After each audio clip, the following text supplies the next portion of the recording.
વિરામ બાદ આપનું સ્વાગત છે। આગળ વાત કરીએ તો ગુજરાતમાં આ વર્ષે ચોમાસું સારું રહેશે। માર્ચમાં ગરમી વધતા સારો વરસાદ આવશે। હવામાન વિભાગે વરસાદને લઈને આગાહી કરી છે। રાજ્યમાં મહત્તમ તાપમાન સામાન્યથી વધુ રહેશે। માર્ચમાં કચ્છ અને દ્વારકામાં અસહ્ય ઉકળાટ થશે।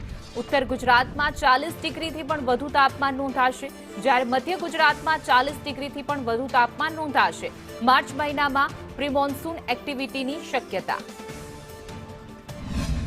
और मार्च महीने का बात करें तो जो मैक्सिमम तापमान है नॉर्मल रहेगा except north west part of Saurashtra Kutch, जैसे कच्छ द्वारका।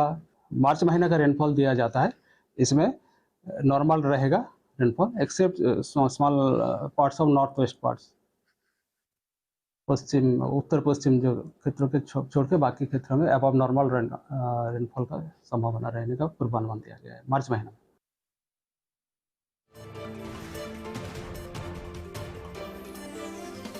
હવામાન વિભાગ દ્વારા ચોમાસાને લઈને આગાહી કરવામાં આવી છે। માર્ચ મહિનામાં પ્રી મોન્સૂન એક્ટિવિટીની શક્યતા પણ વ્યક્ત કરવામાં આવી છે। તો ગુજરાતમાં આ વર્ષે ચોમાસું સારું રહેશે, કારણ કે ઉનાળાની શરૂઆતમાં જ ગરમી વધતા સારો વરસાદ રહેવાની શક્યતા વ્યક્ત કરવામાં આવી છે, જેના કારણે ખેડૂતો પણ ખુશ રહેશે, કારણ કે આ વર્ષે ચોમાસું સારું રહેશે।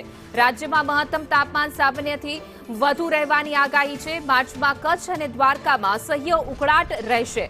તો સાથે જ આ વર્ષે ચોમાસું સારું રહેશે। ઉત્તર ગુજરાતમાં 40 ડિગ્રીથી વધુ તાપમાન રહેશે, મધ્ય ગુજરાતમાં પણ 40 ડિગ્રીથી પણ વધુ તાપમાન નોંધાશે। તો સૌરાષ્ટ્રના કચ્છ અને દ્વારકામાં સૌથી વધુ તાપ પડવાની શક્યતા વ્યક્ત કરવામાં આવી છે।